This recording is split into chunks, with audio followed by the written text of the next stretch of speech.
Hello, I'm Zoe and I'm making this little video just to talk about something that I've been interested in for a little while, but I don't think many other people are aware of it. So this is a video on the topic of the scales of training. So these are the scales that people tend to use. You mostly see them used in dressage, these sort of building blocks that we need to put in place of our training for our horses so that we can make sure they're built on a good foundation and we can kind of do things in the right order, essentially. Now, you will also hear these referred to as the German training scale. And it's this point, the fact that it's originally a German system, is kind of what I'm going to talk about in this video. So if we take the German training scale and the English training scale, they both have 6 steps. Now, because I'm, as well as being a horse nerd, I'm also a languages nerd, something that has struck me is that some of the translation between the two aren't the same. Now, you might think, well, how much does that matter? But actually, there's a couple of places where I see issues with riding that are potentially caused at some point down the road by this sort of confusion between what was meant by the original German training scale and the version that we're using when we're translating into English. So I just wanted to talk a little bit about that. So if we have the 2 training scales, you have the German training scale and the English one side by side. The German one starts off with takt. Now, takt is it's a pretty good translation then into the English one of rhythm. So we'll talk about rhythm. I mean, you could be pedantic, you could say arguably you could possibly translate it as beat, might be a bit more accurate, but it gives you the same idea. So the first thing you do when you get on a horse, you want to make sure that you have a really nice rhythm. So we're talking about, if it's in a trot, it's a 2-beat rhythm.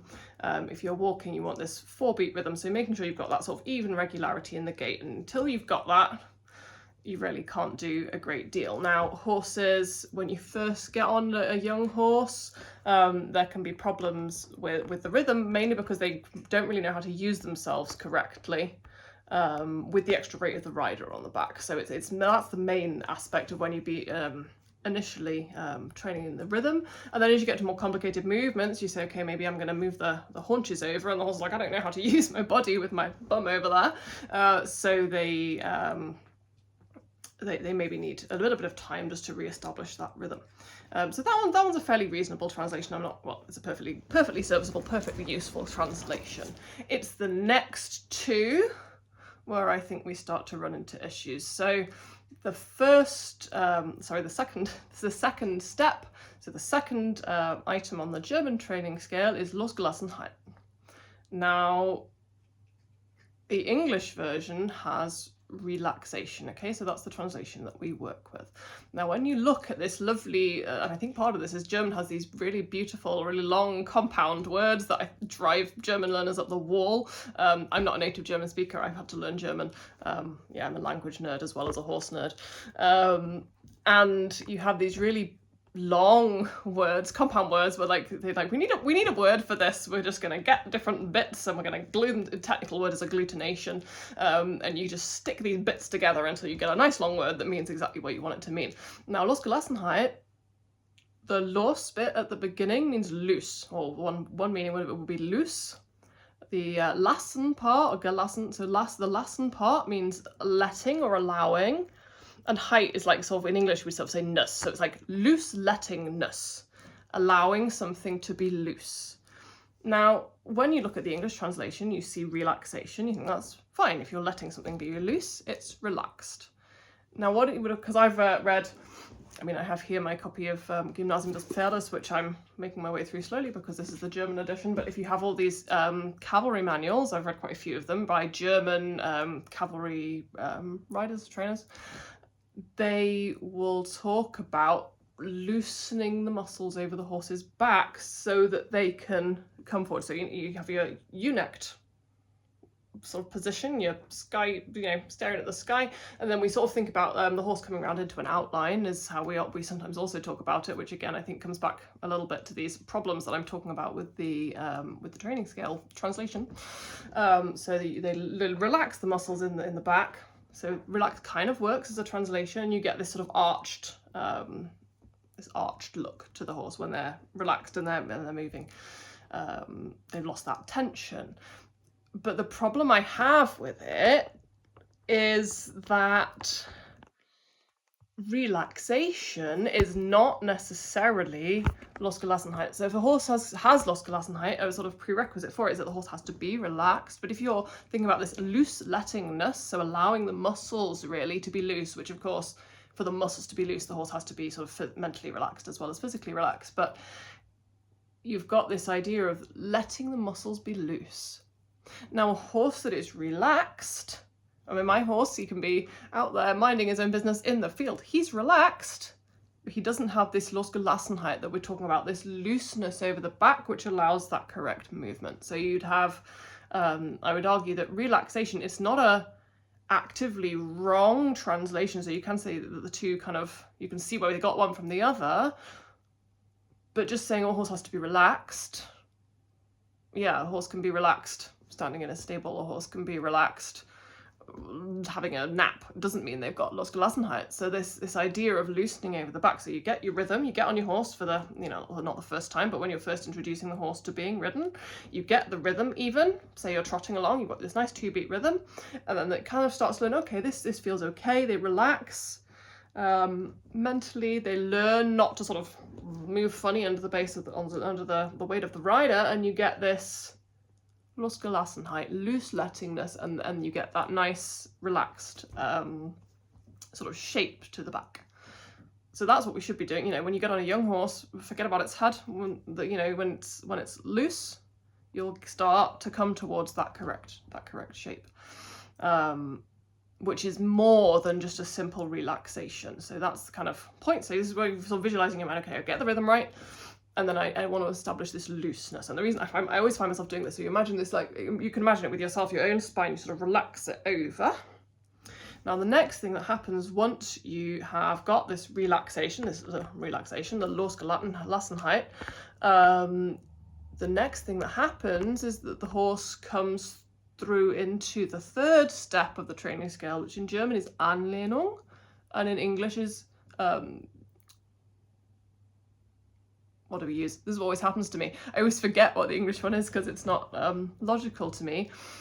You get the connection. That's what's on the English one. So it's connection. So you get connection. So the German Anlehnung literally means leaning.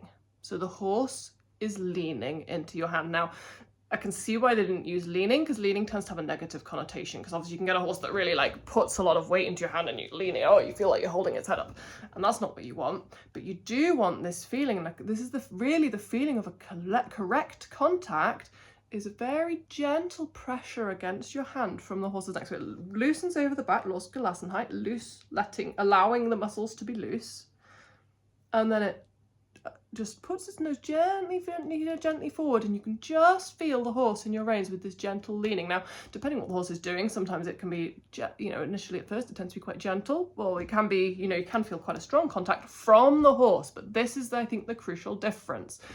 Anlehnung is the horse leaning on, Anlehnung on leaning on your hands. So the horse leans into your hands because it comes, relaxes over its back, the nose comes forward, and the horse is putting the pressure on, leaning onto your hand. Now, I can see why they didn't go with leaning. Another possible translation that I think they, you know, could have been sort of chosen as the normal traditional one would be contact. But that has this problem that people think, okay, the third step of my horse is relaxed. So, you know, I've got a rhythm, my horse is relaxed, which could just be mentally relaxed because we haven't understood this loosening of the back. And then the next thing I need, that's step 1, step 2. The third thing I need is contact. What could be what, you know, what translation they could have gone with. The third thing I need is contact. And you can imagine what everybody would do is they'd grab their reins and they'd hold a contact. Right, okay, I've got step 3, I've got contact. Which is not what we want. So we thought, okay, we don't want to do that because we don't want to encourage a horse to be really leaning. So we don't go with a direct translation. We don't want to say contact because we don't want people to take the human, the rider, to take the contact, because we were very good at grabbing things with our hands, so we go, right, I'm going to take this contact. We didn't want that, so they went with connection, because you should feel a connection down the reins, which is, again, it is something that, yes, when you have that correct Anlehnung, it will give you a connection. So it's sort of, again, it's like the relaxation is an element of the Losgelassenheit, or it sort of fits together. The connection, specifically, we're talking though in terms of how the cavalry masters talked about it, the people who came up with the system in the first place, we're specifically talking about a connection on the reins through the horse, gently leaning into the bit, or into the hands, because I often ride bitless, so leading, let's say, into the reins, into the bridle. So you have the horse leaning, gently leaning, and you can say, oh, that's great, I'm in connection. But again, it all gets a bit abstract and woolly, because, you know, I can have a horse on the lunge line in connection. So I can have connection with that horse because we're communicating. You say, oh, we've got connection, but there's no contact. I mean, you have some level of sort of contact on the lunge line, but you don't have that Anlehnung, leaning contact, because there are no reins. But that doesn't mean you don't have connection. So again, you could say, okay, we're using this translation that we do have. You go, my horse is relaxed. They're listening to me, so we have connection. Great, I've achieved step 3. Well, you could have a relaxed horse that you feel a connection with its head still stuck up in the air, because you're not completely, you know, pulling, but, you know, not in a lovely outline, which is what you should be starting to see by this stage. Is now the reason that an outline where the horse is sort of rough, is at the vertical, is considered correct, is because a balanced horse with relaxed muscles will put itself there. You know, it's not correct because you go, oh, then we have to pull its head in. No, you know, a horse should come through correct biomechanics, will put its head there by itself. So by the time you're on this sort of step 3 of the training scale, if you're following the sort of German system as it was intended, your horse will be in that sort of outline, for, I don't like that word, but for want of a better word, you'll have this sort of on slightly probably above the vertical, this outline. But you could have a connection with a horse who's not in an outline. I mean, some of these fantastic liberty trainers, they have a wonderful connection with their horses. You know, they can be completely at the other end of an arena, they make a really slight movement and the horse does what they've asked, which is a sort of witchcraft that I've not worked out how they do it. It's incredible. But they don't have Anlehnung. They don't have this contact. So it's lost the meaning, because we think with the normal colloquial use of the word connection, do I have a connection with my horse? And you might have a fantastic bond, sort of that side of connection, but you don't have this Anlehnung. So they're really the 2 parts of it that I have a problem with the translation. I mean, you go further up, so once you've got the Anlehnung, so you've got this contact, so you've basically got this horse going along in an outline. After you've done that, you can start to, you get some impulsion coming through, because you've got this horse. So there's number 4 on the English is impulsion, on the German it's Schwung, which it kind of means the same thing. I just think Schwung is a much nicer word, and it gives me this real image of this horse kind of swing. It means swinging as well, so sort of this horse swinging, lovely, you know, swinging rhythmical movement. I mean, impulsion, you could have a horse who's quite sort of tight and it's going forward, so it does have impulsion. I don't think there's a real problem with the word impulsion if it was sitting atop a correct 3 underneath, so you could have this impulsion. I like the word Schwung better just because it's fun, but there's nothing really wrong with it. I think it gives you maybe a better image in your head, but that might be partly because it's not in my native language, so I'm thinking, Schwung is the word I associate with that feeling, and so you know, the meaning kind of goes the other way a little bit for me, maybe. So there's that. Now, once you've got movement going forward, you can start channeling it. So this is where we get to straightness, which in German is exactly the same. It's gerade Richtung. I can't pronounce it very well. German are difficult. Gerade Richtung, which is straightness, is literally exactly the same. So you've got this movement, how you get it straight, so you can set it. Now there's functional. We're going to make a whole other video. Functional straightness, in that the horse isn't completely crooked, and then you have what you might think of as true straightness, is what they're thinking of at this level. So you've kind of got this horse moving nicely forward, and it's straight to whatever line it's working on. So it might be a true straight line if you're going down the center line, or you could have like sort of straight on the curve of the circle or the lateral work, whatever they're doing. And then once you've got those elements in place, which actually you don't see very often, a horse that's, you know, really relaxed over its top line, it's gently putting weight in the rider's hand, you know, it's moving nicely, you know, it's able to push that power forward and straighten itself out. Only then should you be coming to the step of collection, which again, it's exactly the same, the German Versammlung. So you know, as I say, the top ones, there isn't really a problem with the translation, but without the foundation underneath, if you suddenly say, right, okay, so I've got this version of relaxation and connection where your horse is really chilled out and is listening to you, relaxation and connection, great.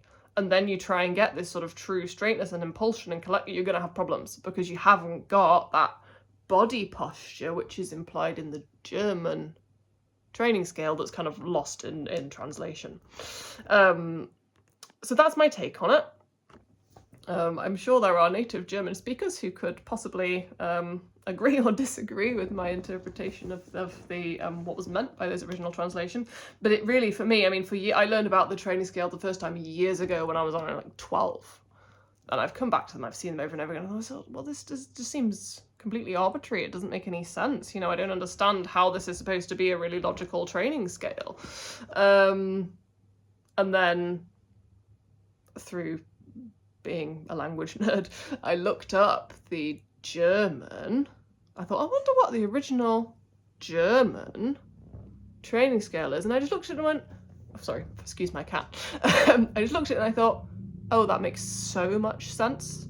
Because as well, it helps because I've read the original German cavalry manuals where they're again, English translations. That's why I started reading this one in German, because I was like, if those 6 words, 2 of them are fundamentally flawed, maybe I ought to actually look at the original texts. But, you know, being familiar with that system, I then looked at that sort of 6 kind of bullet point summary list and thought, oh yeah, that makes total sense. Would maybe then think, okay, well, if it makes sense to me in German, and I've never been able to remember it in English, maybe there's a problem with the translation.